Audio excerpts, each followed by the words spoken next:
El abuelo, de Mario Vargas Llosa.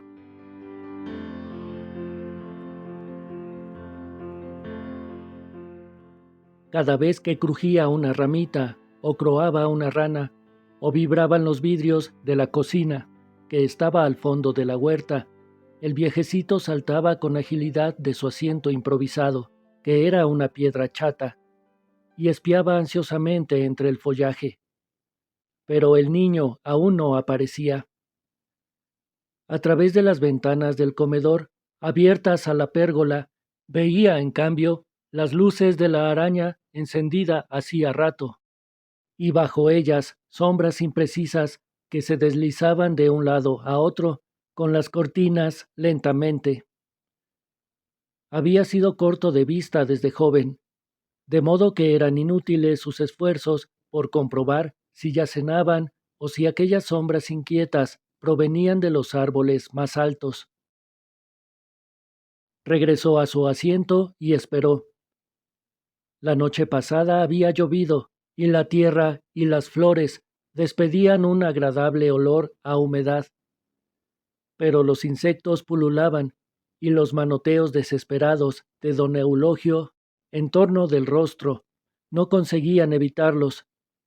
A su barbilla trémula, a su frente y hasta las cavidades de sus párpados llegaban cada momento lancetas invisibles a punzarle la carne. El entusiasmo y la excitación que mantuvieron su cuerpo dispuesto y febril durante el día habían decaído, y sentía ahora cansancio y algo de tristeza.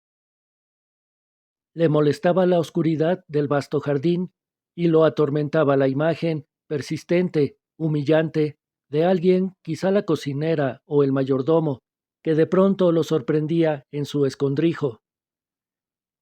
¿Qué hace usted en la huerta a estas horas, don Eulogio? Y vendrían su hijo y su hija política, convencidos de que estaba loco. Sacudido por un temblor nervioso, volvió la cabeza y adivinó entre los macizos de crisantemos, de nardos y de rosales el diminuto sendero que llegaba a la puerta falsa, esquivando el palomar. Se tranquilizó apenas al recordar haber comprobado 3 veces que la puerta estaba junta, con el pestillo corrido, y que en unos segundos podía escurrirse hacia la calle sin ser visto. ¿Y si hubiera venido ya? Pensó intranquilo, porque hubo un instante, a los pocos minutos de haber ingresado cautelosamente a su casa, por la entrada casi olvidada de la huerta, en que perdió la noción del tiempo y permaneció como dormido. Solo reaccionó cuando el objeto que ahora acariciaba sin saberlo se desprendió de sus manos y le golpeó el muslo. Pero era imposible. El niño no podía haber cruzado la huerta todavía, porque sus pasos asustados lo hubieran despertado, o el pequeño, al distinguir a su abuelo, encogido y dormitando justamente al borde del sendero que debía conducirlo a la cocina, habría gritado. Esta reflexión lo animó. El soplido del viento era menos fuerte. Su cuerpo se adaptaba al ambiente. Había dejado de temblar. Tentando los bolsillos de su saco, encontró el cuerpo duro y cilíndrico de la vela que compró esa tarde en el almacén de la esquina. Regocijado, el viejecito sonrió en la penumbra. Rememoraba el gesto de sorpresa de la vendedora. Él había permanecido muy serio, taconeando con elegancia, batiendo levemente y en círculo su largo bastón enchapado en metal, mientras la mujer pasaba bajo sus ojos cirios y velas de diversos tamaños. Esta, dijo él, con un ademán rápido que quería significar molestia por el quehacer desagradable que cumplía. La vendedora insistió en envolverla, pero don Eulogio no aceptó y abandonó la tienda con premura. El resto de la tarde estuvo en el Club Nacional, encerrado en el pequeño salón del Rocambor, donde nunca había nadie. Sin embargo, extremando las precauciones para evitar la solicitud de los mozos, echó llave a la puerta. Luego, cómodamente hundido en el confortable de insólito color escarlata, abrió el maletín que traía consigo y extrajo el precioso paquete. La tenía envuelta en su hermosa bufanda de seda blanca, precisamente la que llevaba puesta la tarde del hallazgo. A la hora más cenicienta del crepúsculo, había tomado un taxi, indicando al chofer que circulara por las afueras de la ciudad. Corría una deliciosa brisa tibia, y la visión entre grisácea y rojiza del cielo sería más enigmática en medio del campo. Mientras el automóvil flotaba con suavidad por el asfalto, los ojitos vivaces del anciano, única señal ágil en su rostro flácido, descolgado en bolsas, iban deslizándose distraídamente sobre el borde del canal paralelo a la carretera, cuando de pronto lo divisó. «Deténgase», dijo, pero el chofer no le oyó. «Deténgase, pare». Cuando el auto se detuvo y en retroceso llegó al montículo de piedras, don Eulogio comprobó que se trataba, efectivamente, de una calavera. Teniéndola entre las manos, olvidó la brisa y el paisaje, y estudió minuciosamente, con creciente ansiedad, esa dura, terca y hostil forma impenetrable, despojada de carne y de piel, sin nariz, sin ojos, sin lengua. Era pequeña, y se sintió inclinado a creer que era de niño. Estaba sucia, polvorienta, y hería a su cráneo pelado una abertura del tamaño de una moneda, con los bordes astillados. El orificio de la nariz era un perfecto triángulo, separado de la boca por un puente delgado y menos amarillo que el mentón. Se entretuvo pasando un dedo por las cuencas vacías, cubriendo el cráneo con la mano en forma de bonete, o hundiendo su puño por la cavidad baja hasta tenerlo apoyado en el interior, entonces sacando un nudillo por el triángulo y otro por la boca a manera de una larga e incisiva lengüeta.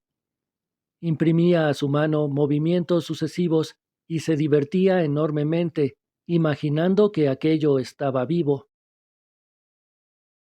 2 días la tuvo oculta en un cajón de la cómoda, abultando el maletín de cuero, envuelta cuidadosamente, sin revelar a nadie su hallazgo. La tarde siguiente a la del encuentro permaneció en su habitación, paseando nerviosamente entre los muebles opulentos de sus antepasados. Casi no levantaba la cabeza. Se diría que examinaba con devoción profunda y algo de pavor los dibujos sangrientos y mágicos del círculo central de la alfombra, pero ni siquiera los veía. Al principio estuvo indeciso, preocupado. Podían sobrevenir complicaciones de familia, tal vez se reirían de él. Esta idea lo indignó y tuvo angustia y deseo de llorar. A partir de ese instante, el proyecto se apartó solo una vez de su mente.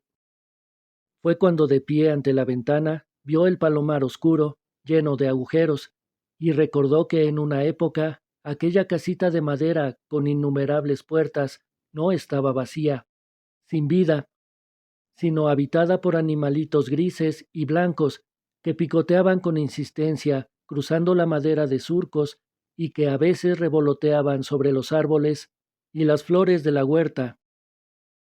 Pensó con nostalgia en lo débiles y cariñosos que eran. Confiadamente venían a posarse en su mano, donde siempre les llevaba algunos granos, y cuando hacía presión, entornaban los ojos y los sacudía un brevísimo temblor. Luego no pensó más en ello. Cuando el mayordomo vino a anunciarle que estaba lista la cena, ya lo tenía decidido. Esa noche durmió bien. A la mañana siguiente olvidó haber soñado que una perversa fila de grandes hormigas rojas invadía súbitamente el palomar y causaba desasosiego entre los animalitos, mientras él, desde su ventana, observaba la escena con un catalejo. Había imaginado que limpiar la calavera sería algo muy rápido, pero se equivocó. El polvo, lo que había creído polvo, y era tal vez excremento por su aliento picante, se mantenía soldado a las paredes internas y brillaba como una mina de metal en la parte posterior del cráneo. A medida que la seda blanca de la bufanda se cubría de lamparones grises, sin que desapareciera la capa de suciedad, iba creciendo la excitación de don Eulogio.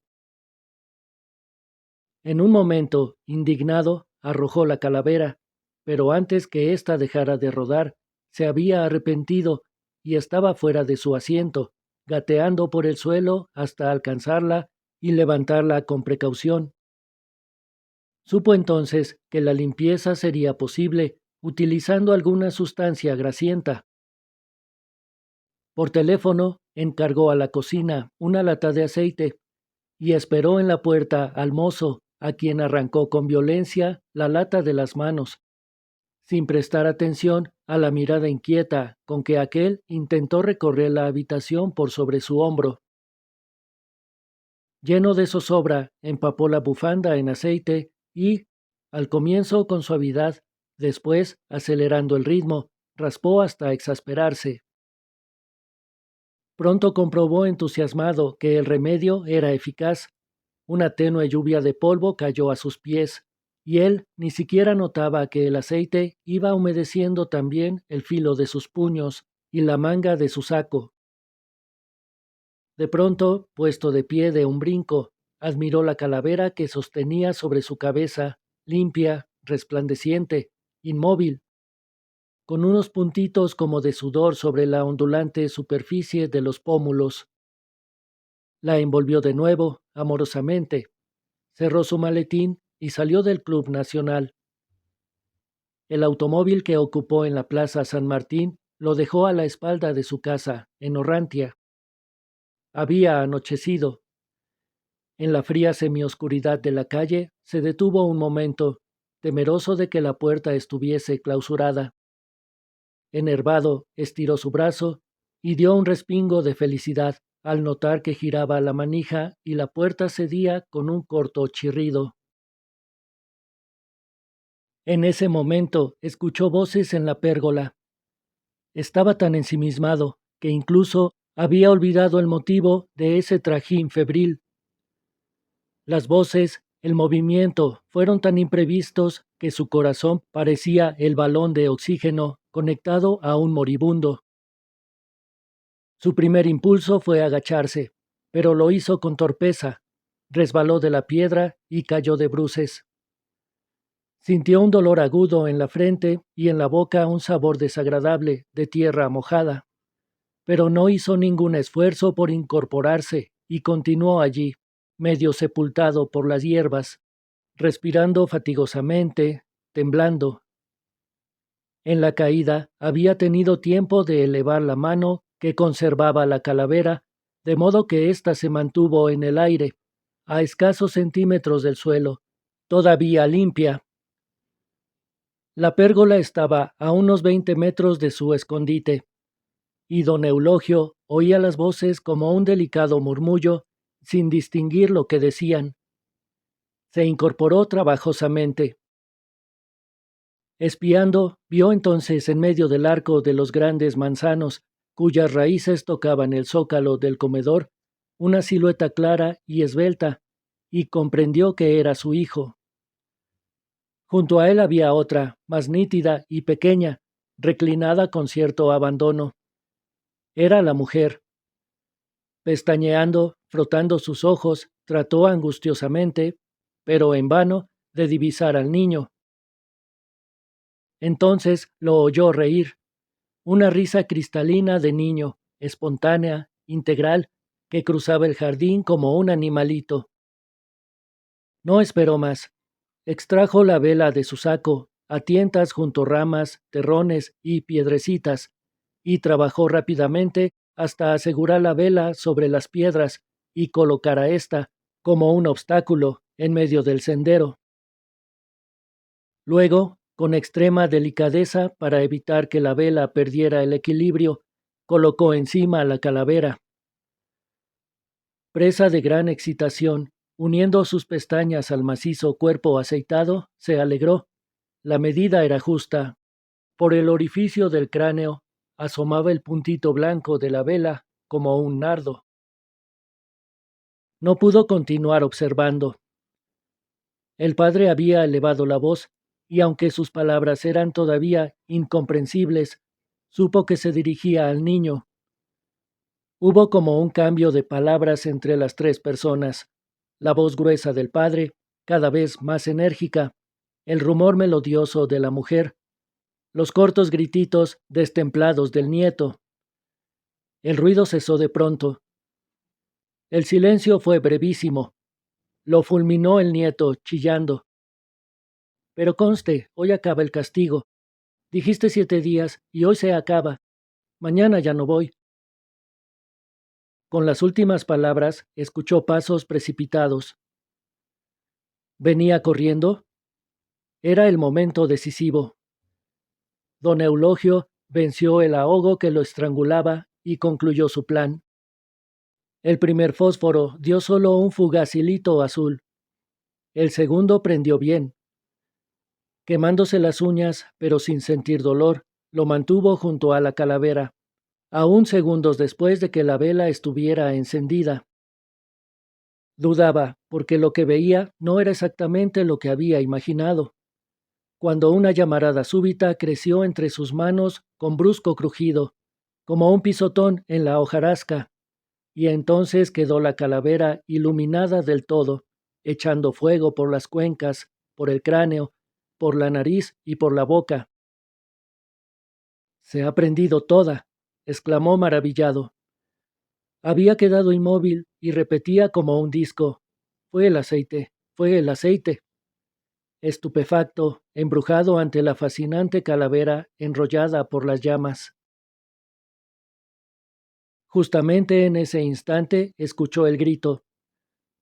Un grito salvaje, un alarido de animal atravesado por muchísimos venablos. El niño estaba ante él, las manos alargadas, los dedos crispados. Lívido, estremecido, tenía los ojos y la boca muy abiertos, y estaba ahora mudo y rígido, pero su garganta, independientemente, hacía unos extraños ruidos roncos. Me ha visto, se decía don Eulogio con pánico. Pero al mirarlo, supo de inmediato que no lo había visto, que su nieto no podía ver otra cosa que aquella cabeza llameante. Sus ojos estaban inmovilizados, con un terror profundo y eterno retratado en ellos. Todo había sido simultáneo: la llamarada, el aullido, la visión de esa figura de pantalón corto, súbitamente poseída de terror. Pensaba entusiasmado que los hechos habían sido más perfectos, incluso que su plan, cuando sintió voces y pasos que venían, y entonces, ya sin cuidarse del ruido, dio media vuelta y a saltos, apartándose del sendero, destrozando con sus pisadas los macizos de crisantemos y rosales que entreveía a medida que lo alcanzaban los reflejos de la llama, cruzó el espacio que lo separaba de la puerta. La atravesó junto con el grito de la mujer, estruendoso también, pero menos sincero que el de su nieto. No se detuvo, no volvió la cabeza. En la calle, un viento frío hendió su frente y sus escasos cabellos, pero no lo notó y siguió caminando, despacio, rozando con el hombro el muro de la huerta, sonriendo satisfecho, respirando mejor, más tranquilo.